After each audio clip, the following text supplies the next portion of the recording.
সুপ্রিয় দর্শক, শুভ সন্ধ্যা। মেহেরপুর প্রতিদিন স্টুডিও থেকে প্রতিদিনের মতো মাহবুব চন্দ্র আপনাদেরকে স্বাগত জানাচ্ছি। সংবাদ বিশ্লেষণ অনুষ্ঠানে আজকে অতিথি হিসাবে উপস্থিত আছেন মেহেরপুর প্রতিদিনের সম্পাদক ইয়াদুল মুমিন। কথা বলবো কিছু নিউজ নিয়ে, যে সমস্ত সংবাদগুলো আসলে আমাদের অত্র এলাকায় বিভিন্ন মাধ্যমে প্রকাশিত হয় সেগুলো নিয়েই সাধারণত কথা বলি। মেহেরপুর প্রতিদিন আজকে তাদের প্রধান সংবাদটি করেছে, সব কাজে ঘুষ নেন, বাস করেন অফিস কক্ষেই। মেহেরপুর পরিবার পরিকল্পনার ডিডি শাহিন হাসানের বিরুদ্ধে কর্মচারীদের নানা অভিযোগ।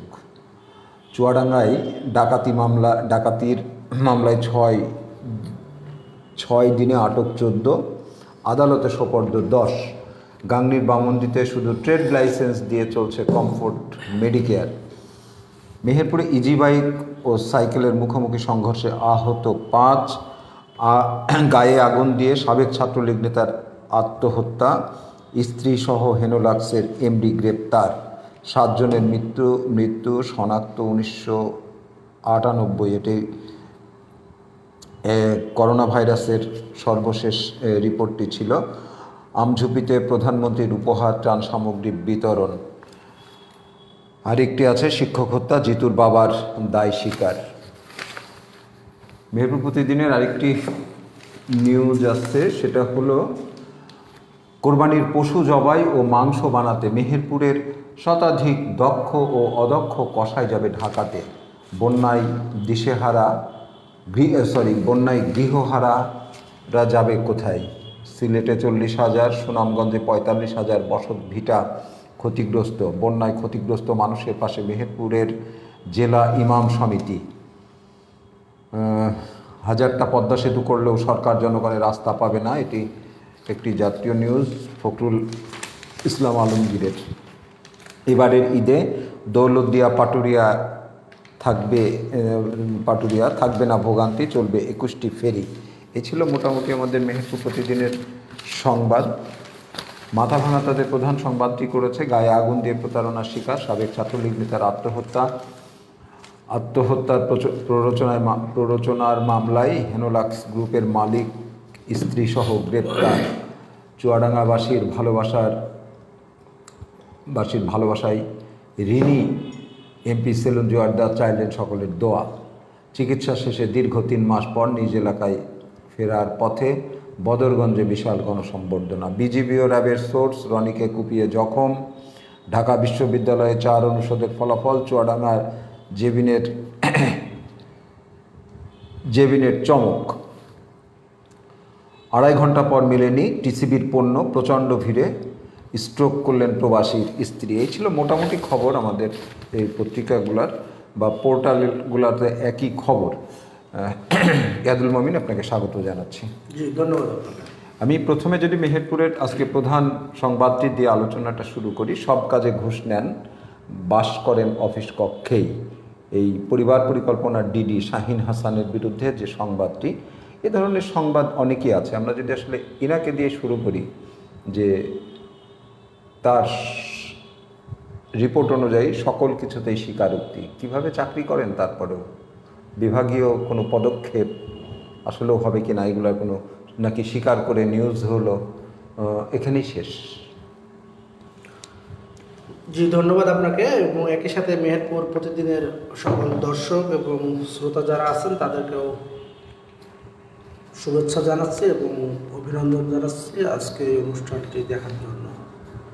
তো যে কথা দিয়ে শুরু করছিলেন, যে মেহেরপুর পরিবার পরিকল্পনা অধিদপ্তরের ডিডি শাহিন হাসান, তার বিরুদ্ধে নানা অভিযোগ, এবং যে অভিযোগের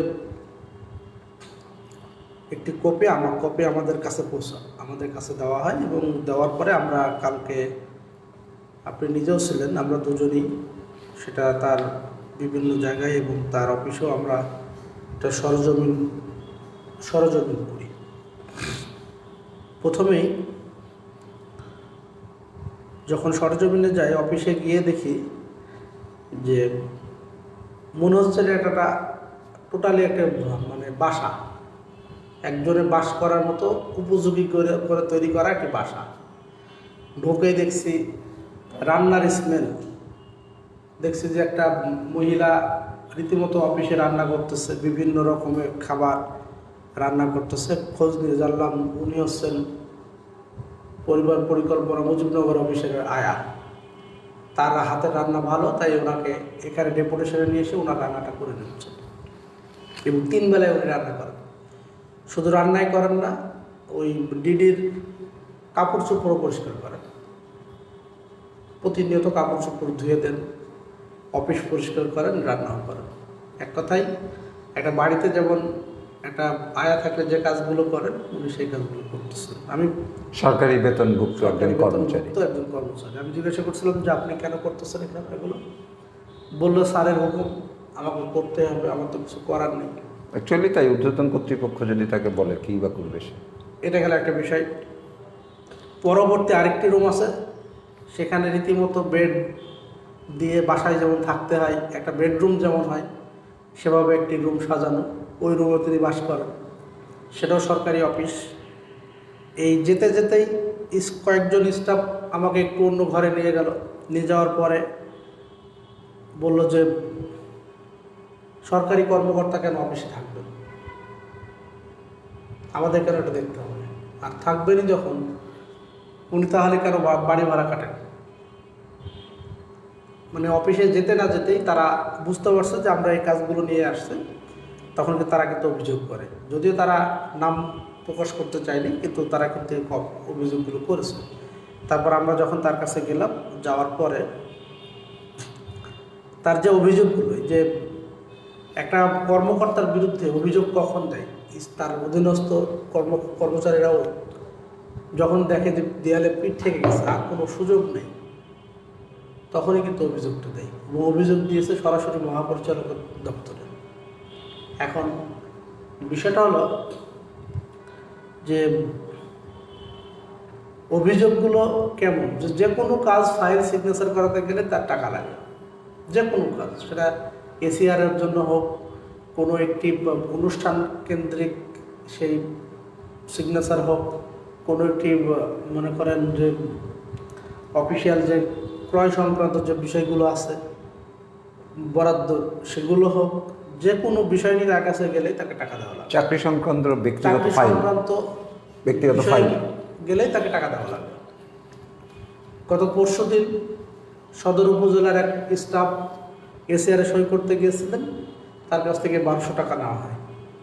যখন এই অভিযোগ কর্মচারীরা অভিযোগ করেন, পরবর্তীতে গতকালকে তাকে ডেকে সে টাকা ফেরত দেওয়া হয়েছে এবং সেটা তিনি স্বীকার করেছেন। শুধু এইটাই না, এখন সাহারবাটিতে একটি ক্লিনিক, এটি ইউনিয়ন স্বাস্থ্য ক্লিনিক উদ্বোধন হয়েছে। সেখানে 1 কোটি কত টাকা বাজেটের একটি ক্লিনিক, যেখানে এই অভিযোগের মধ্যেই আছে 1 লক্ষ টাকা উনি ঠিকাদারের কাছ থেকে ঘুষ নিয়েছেন। ঠিকাদার তো আমাদের বলবে না যে উনি টাকা দিয়েছেন, বাট আমরা বিভিন্নভাবে অনুসন্ধান করে দেখেছি যে উনি টাকাটা নিয়েছেন, এবং যে টাকা নেবে সে তো আর স্বীকার করবে না। এছাড়া ওই অনুষ্ঠানে বেশ কিছু অনুষ্ঠান বাবদ কিছু খরচ হয়েছে, খরচের টাকা তো অফিস থেকে গেছেই, পাশাপাশি উনি অধীনস্থ কিছু কর্মচারীদের কাছ থেকেও টাকা নিয়েছেন। আর উনি যেখানেই যান না কেন ওনাকে টাকা দিতে হবে। এটা গেল একটা বিষয়। আরেকটি বিষয় হলো যে স্টাফদের সাথে উনি খুব খারাপ আচরণ করেন। যে কোনো সময় মানে একজন কর্মকর্তা তার স্টাফকে অবশ্যই শাসন করবেন, বা তার পরিপত্র অনুযায়ী তাকে শোকজ করবেন বা চিঠি দেবেন।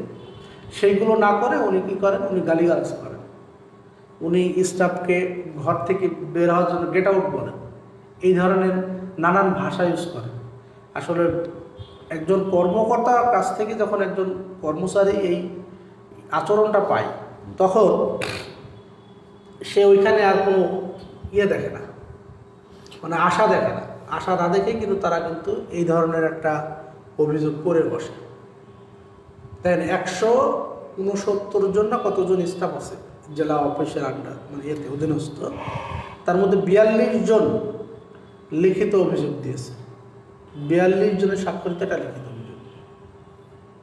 এখন যে এখন যারা অভিযোগ করেছে তাদের ভাষ্য হলো আমরা সবার কাছে পৌঁছাতে পারি নাই, পৌঁছাতে পারলে আমার ধারণা 80% কর্মচারী তার বিরুদ্ধে স্বাক্ষর করতো, এখানে কোনো কারণ করতো। এই ধরনের এইরকম একজন জেলা পর্যায়ের একজন কর্মকর্তা, পঞ্চম গ্রেডের একজন কর্মকর্তা এবং উনি সিনিয়র কর্মকর্তা, 18 BCS এর একজন কর্মকর্তা। তো সেই এরকম একজন কর্মকর্তাকে দিয়ে আসলে পরিবার পরিকল্পনার বা আমাদের জেলার উন্নয়ন কতটুকু হবে সেটা আমরা দেখতেই পাই। মেহেরপুরের মিনিমাম আপনার এই 100 কতজনের মধ্যে 121টা না 22টা পদ খালি আছে জেলা পরিবার পরিকল্পনা দপ্তরে। সেইগুলো নিয়ে আসার ব্যাপারে তার কোনো উদ্যোগ নাই, সেইগুলো উনি এখন পর্যন্ত আনতে পারেন নাই। আমাদের সদর উপজেলার যিনি দায়িত্বে আছেন, ম্যাটার্নি যিনি দায়িত্বে আছেন, একজন কর্মকর্তা 8টা পদের বিপরীতে দায়িত্বে আছেন, একাই সামলাচ্ছেন 8টা বিভাগ। মেহেরপুর মানে মাতৃসদন হাসপাতাল যেটাকে আমরা বলি ম্যাটার্নি, সেই হাসপাতাল অনেক ঐতিহ্যবাহী একটি হাসপাতাল, অনেক পুরাতন একটি হাসপাতাল। সে হাসপাতালে মাসের পর মাস সিজারিয়ান হয় না, কারণ অ্যানেস্থেসিয়া নাই। তাহলে অ্যানেস্থেসিস্ট আনার ব্যাপারে ওনার কোনো উদ্যোগ নেই। তো এই সব মিলিয়ে যে উন্নয়নের ব্যাপারে তেমন উদ্যোগ না নিলেও মানে যে কোনো কাজে কিছু টাকা উৎকোচ নেওয়া, যে কোনো কাজে খবরদারি করা, যে কোনো কাজে মানুষজনকে মানে তার স্টাফদেরকে গালিগালাজ করা বা যে কোনো কাজে তার স্টাফদেরকে বকা, এইগুলো উনি করতে পারেন। তো এরকম একজন কর্মকর্তার বিরুদ্ধে যদি এই অভিযোগগুলো আসলে প্রমাণিত হয় যে উনি এগুলো দোষী, তাহলে আমার মনে হয় ওনার বিভাগীয় স্বাস্থ্য অবশ্যই সংশ্লিষ্ট বিভাগের ব্যাপারে তার ব্যাপারে সিদ্ধান্ত নেবে। আমি ঠিক তার পাশাপাশি এটাও একটা স্বাস্থ্য বিভাগের কাজ।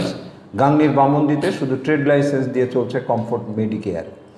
আমি এটা দিয়ে বলতে চাই যে মেহেরপুরেও যে সমস্ত ক্লিনিক এবং ডায়াগনস্টিক সেন্টার বা ইয়েগুলো আছে, এই স্বাস্থ্য বিভাগের বেসরকারি প্রতিষ্ঠানগুলো আছে, তাদের আমরা এটাও দেখেছি যে একটা বিল্ডিংয়ের বেসমেন্টেও একটা ল্যাব আছে, যে বেসমেন্টে কখনো একটা বাথরুম করা সম্ভব না, ইঞ্জিনিয়ারিং প্ল্যান অনুযায়ী কোনোভাবেই একটা বেসমেন্ট এটা করা সম্ভব না। তারপরেও সেখানে দিব্যি কিন্তু একটা অর্ডার হয়ে গেল, সেখানে ল্যাব চালাচ্ছে, গাংনীতেই আছে। তাহলে এই যে একটা অনিয়ম, এটা দেখভালের জন্য সিভিল সার্জন এবং উপজেলা স্বাস্থ্য কর্মকর্তা তারা তাহলে কি করছেন? খুব সাম্প্রতিক মানে সুন্দর একটি বিষয় আপনি উত্থাপন করেছেন, সেটা হলো যে একটি মাত্র ট্রেড লাইসেন্স। হ্যাঁ, মানে ট্রেড লাইসেন্স আসলে কি? ট্রেড লাইসেন্সটা হলো পৌরসভা অথবা সিটি কর্পোরেশন অথবা ইউনিয়ন পরিষদ, তাই না? এই অধীনস্থ যে সকল ব্যবসা প্রতিষ্ঠান পরিচালনা করতে গেলে ট্রেড লাইসেন্স লাগবে। এখন ব্যবসা প্রতিষ্ঠান, ব্যবসার একটা ঠিকানা মাত্র, এটা ব্যবসার মানে এটা ঠিকানা, একটা নিবন্ধন যে আমি ট্রেড লাইসেন্স নিয়ে ব্যবসা করতেছি। কিন্তু একটা ক্লিনিক বা একটা প্রাইভেট হসপিটালকে আসলে ব্যবসা প্রতিষ্ঠান? সেখানে কি শুধুই পণ্য কেনা বেচা হয়? হ্যাঁ, এইটা সেবামূলক ব্যবসা প্রতিষ্ঠান, কারণ এখানে স্বাস্থ্য সেবা দেওয়া হয়, তাই না? এখানে অনেকগুলো বিষয় আছে। এখানে মনে করেন যে এক্স রে করা হয়, রেডিয়েশনের একটা ব্যাপার আছে, এখানে স্বাস্থ্য পরীক্ষা করায় তার একটা ব্যাপার আছে, এখানে আপনার অ্যালকোহল রাখতে হয়, নার্কোটিক্সের একটা মানে লাইসেন্সের ব্যাপার আছে, এখানে জেলা প্রশাসনের থেকে পরিবেশ অধিদপ্তরের লাইসেন্সের ব্যাপার আছে, তার বর্জ্য ব্যবস্থাপনার জন্য একটা বিষয় আছে। এই কোনো কিছু নাই। আবার একটা ক্লিনিক করতে গেলে একটা ক্লিনিকের অপারেশন থিয়েটার রুমে কি কি থাকা লাগবে তার একটা কিন্তু পরিপত্র আছে। আর কিছু থাকবা না থাক, আপনার ট্রেড লাইসেন্স হয়তো বাৎসরিক 500 বা 700 বা 1000 টাকা দিলেই আপনি একটা ট্রেড লাইসেন্স পাচ্ছেন, এবং ট্রেড লাইসেন্স দিয়ে আপনি একটা বেসরকারি হাসপাতাল করতে পারছেন। যে হাসপাতাল করতে আপনি বিনিয়োগ করছেন মনে করেন 50 লাখ বা 30 লাখ বা 20 লাখ, কিন্তু আপনি 1000 টাকা দিয়ে এই 20 লাখ টাকার একটা প্রতিষ্ঠান আপনি চালিয়ে যাচ্ছেন, দেখার কেউ নাই। তা আসলে এটাই আমাদের স্বাস্থ্য বিভাগ দেখেও দেখে না। স্বাস্থ্য বিভাগ আসলে মানে উদাসীন বলবো নাকি সেই ছোটো জগন্নাথ বলবো, আসলে ভাষা খুঁজে পায় না মাঝে মাঝে। সারা বাংলাদেশে কিছুদিন আগে আমাদের বিভিন্ন জায়গায় আমাদের এই মানে অনিবন্ধিত যে ডায়াগনস্টিক সেন্টারগুলো ছিল, ক্লিনিকগুলো ছিল, সেগুলো ইয়ে হয়েছে, আপনার সিলগালা হয়েছে। মেহেরপুরে কি তেমন চোখে পড়ছেন? মাত্র 6টি কি 8টা প্রতিষ্ঠান সিলগালা হয়েছে, পরে আবার চালু হয়েছে। আসলে কি এরা কি যথাযথ প্রক্রিয়ায় সেই নিবন্ধন প্রক্রিয়াটা সম্পন্ন করেছে? এটা নিয়ে একটা অনুসন্ধান চলছে মেহেরপুর প্রতিদিনের, অনুসন্ধানে হয়তো বেরিয়ে আসবে। তবে এটা ঠিক যে যে সিলগালাগুলো যেগুলো করা হচ্ছিল সেগুলো সবই আবার ওপেন হয়ে গেছে। তাহলে কি তারা কি পরিপূর্ণভাবে সেই অনুমোদনগুলো পেয়ে গেছে? তাহলে আপনি লোক দেখানোর জন্য যে সিলগালাটা করলেন, এই সিলগালাটা আসলে করার অর্থটা কি? সেটাই, এটা কি আপনাকে দেখানো যে আমি কাজ করতেছি? আমরা এখনো খোঁজ পাই যে আপনার ইয়েতে মনে করেন এই যে যারা বিভিন্ন বিদেশে যাবে, বিদেশে গেলে তাকে মেডিকেল রিপোর্ট করতে হয়, তার স্বাস্থ্য পরীক্ষা করতে হয়। চাকরিতে ঢুকতে গেলে স্বাস্থ্য পরীক্ষা করতে হয়। সিভিল সার্জনের একটা দপ্তর আছে, এই মেডিকেল রিপোর্ট করার জন্য প্রত্যেক জনের কাছ থেকে 700 থেকে 800 টাকা করে উৎকোচ গ্রহণ করে। এরকম রিপোর্ট আমাদের কাছে আছে। তো এই যদি হবো 700 টাকায় যদি আপনার স্বাস্থ্য পরীক্ষা রিপোর্ট হয়ে যায়, তাহলে একটা ক্লিনিককে আপনি কীভাবে ধরবেন? এই অনিয়মের মধ্যে দিয়েই বাংলাদেশ চলছে, নিয়ম এবং অনিয়মের মধ্যে। ইয়েতে একটা খুব হৃদয় বিদারক একটা নিউজ একটু সংক্ষিপ্ত আলোচনা করতেই চাই। গায়ে আগুন দিয়ে সাবেক ছাত্রলীগ নেতার আত্মহত্যা, স্ত্রী সহ হেনোলাক্সের এমডি গ্রেপ্তার। আপনি জানেন এটি ঢাকা প্রেস ক্লাবের সামনে, জাতীয় প্রেস ক্লাবের সামনে ঘটনাটি ঘটে। সে সর্বশেষ মারা যায়। 95% তার পুড়ে গেছিল। তার এই হেনোলাক্সের একটা বিনিয়োগ ছিল, সেই বিনিয়োগের ইয়েতে এই ধরনের ঘটনা আমরা বিভিন্ন ইয়েতেও দেখি। আমার যতটুকু মনে পড়ে 90 দশক কিংবা 2000 সালে এই সময়ের দিকে হেনোলাক্সের একটা রমরমা ব্যবসা ছিল, এবং বাংলাদেশের বিখ্যাত মডেলদের দিয়ে হেনোলাক্সের বিজ্ঞাপন করানো হতো। এবং আমি নিজেও কিন্তু হেনোলাক্স ক্রিম ব্যবহার করেছি। তো মজার বিষয় আছে, কারণ হেনোলাক্স তখন একচেটিয়া মার্কেট, তখন এত কিছু প্রসাধনী সামগ্রী কিন্তু আসে নাই।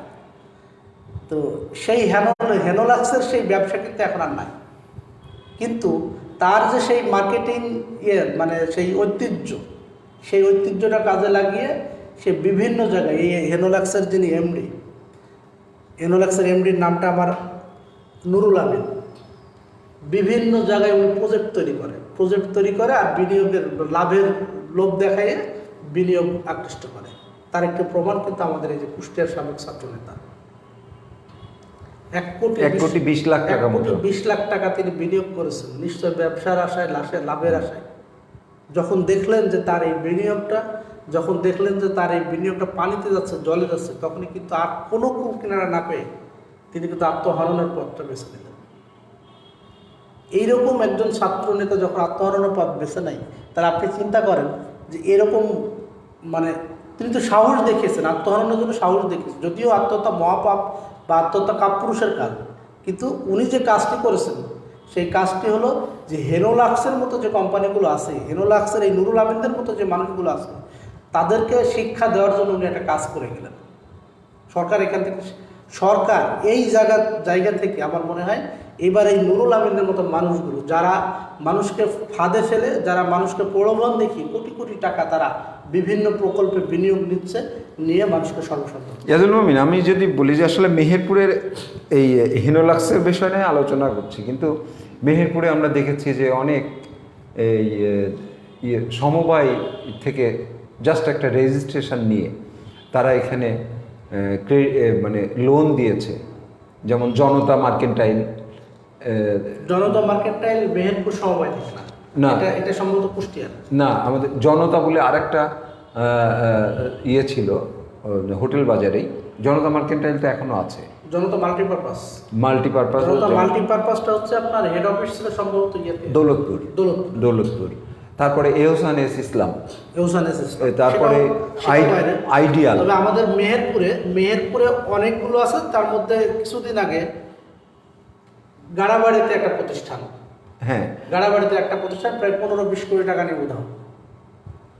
তারপরে আপনার এখানে আরো অনেকগুলো প্রতিষ্ঠান এভাবে কিন্তু উদয় হয়েছে। এখনো দেখেন ঢাকা মার্কেন্টাইল কোঅপারেটিভ, পাশে আবার ব্যাংক আছে, ঢাকা মার্কেন্টাইল কোঅপারেটিভ ব্যাংক।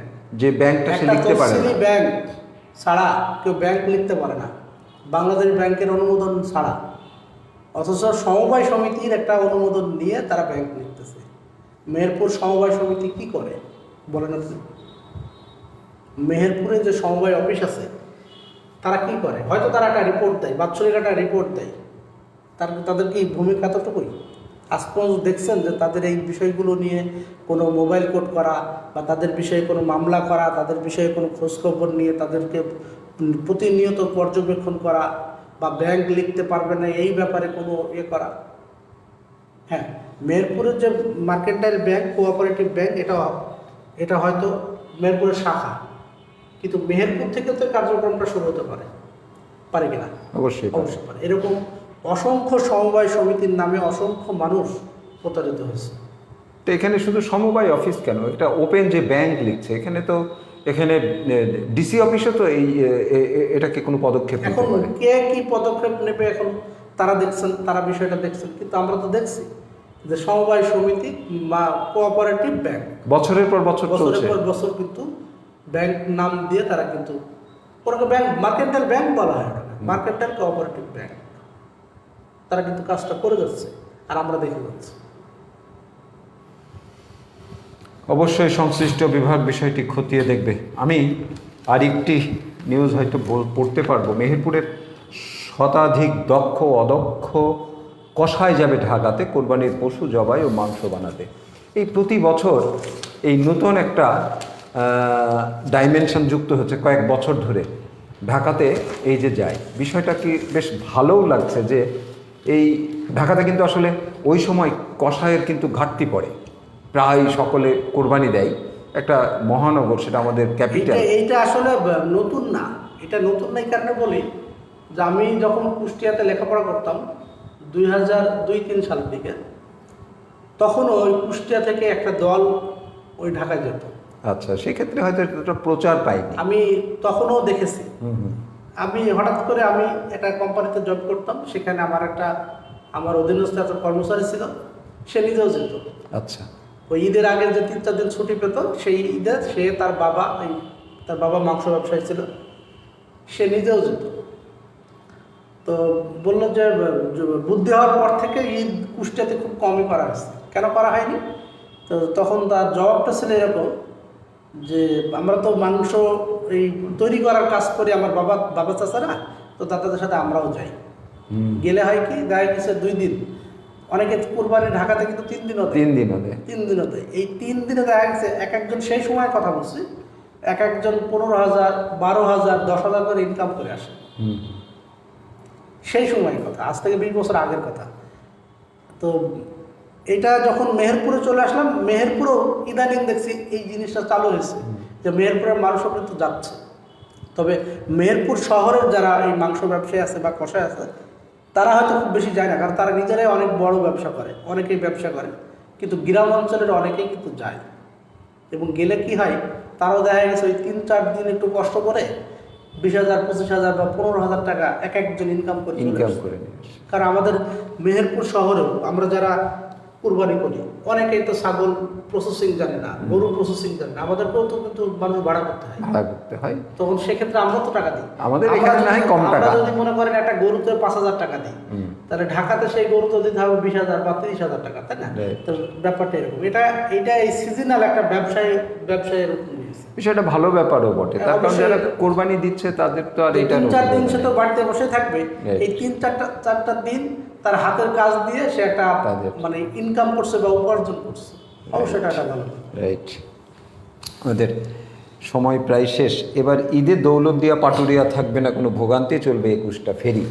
আমাদের চিরাচরিত যে যানজট, সেটা হয়তো মুক্ত হতে যাচ্ছে। আমরা কয়েকদিন আগে আলোচনা করেছিলাম যে পদ্মা সেতুর যেদিন উদ্বোধন হলো 25শে জুন, যে পদ্মা সেতুতে মেহেরপুর সরাসরি যে উপকৃত হওয়ার কথা, সবাই যেটা হয়, তো সেই সরাসরি উপকৃত না হলেও পদ্মা এই আরিসা ঘাটের কারণে কিন্তু আমরা উপকৃত হব, যে সুবিধাটা আমরা পেতে যাচ্ছি।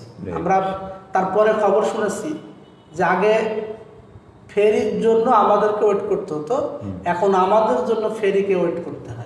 আপনাকে নিয়ে সেদিনকে আলোচনাতে হয়তো এটা বলছিলেন আপনিও যে পদ্মা সেতুর এই ইফেক্টটা আমাদের ফেরিতে যেভাবে পড়বে এখানে আর যানজট থাকবে না। হওয়ার সম্ভাবনা- ঘটনাটা তাই ঘটল সম্ভাবনা নেই। যে আমরা অপেক্ষাও করছিলাম যে হয়তো এটা 2-4 দিন 2-10 দিন গেলে বোঝা যাবে যে আসলে ঘটনাটা কি ঘটছে, তো সেটাই এবং ঘটেছে। আমাদের বেশ কিছু শুভাকাঙ্ক্ষী, আমাদের কিছু বন্ধু যারা ইতিমধ্যে আপনার পদ্মা সেতু ঢাকায় গেছে, তারা কেউ ফেসবুকে স্ট্যাটাস দিয়েছেন যে মেহেরপুর থেকে 3.5 ঘন্টায় গেছে, কেউ স্ট্যাটাস মেহেরপুর থেকে 5 ঘন্টায় গেছে, কেউ দিয়েছে 4.5 ঘন্টায় গেছে। আমাদের এক সহকর্মী কুষ্টিয়া থেকে স্ট্যাটাস দিয়েছেন যে ঢাকা থেকে কুষ্টিয়া 3.5 ঘন্টায় এসেছেন।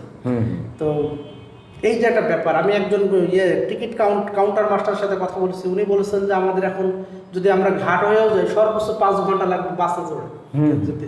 5 ঘন্টা 5.5 ঘন্টার মধ্যে আমরা মেহেরপুর থেকে ঢাকা বা ঢাকা থেকে মেহেরপুর চলে আসবো।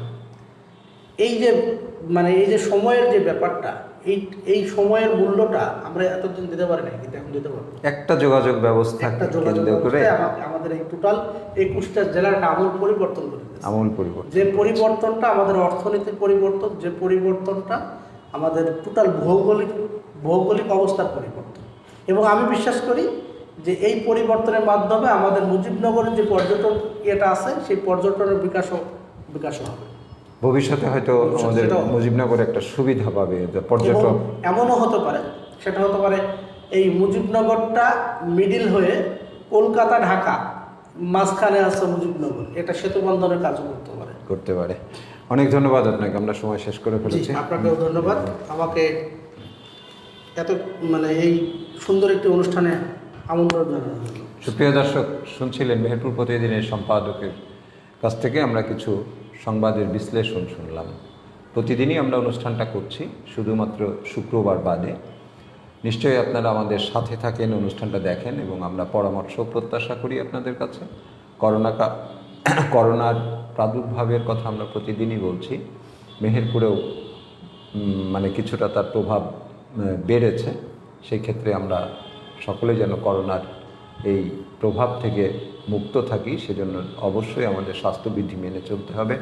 নিজে স্বাস্থ্যবিধি মানব এবং অন্যকে স্বাস্থ্যবিধি মানার জন্য অন্তত উদ্বুদ্ধ করব। সকলে ভালো থাকবেন। শুভরাত্রি।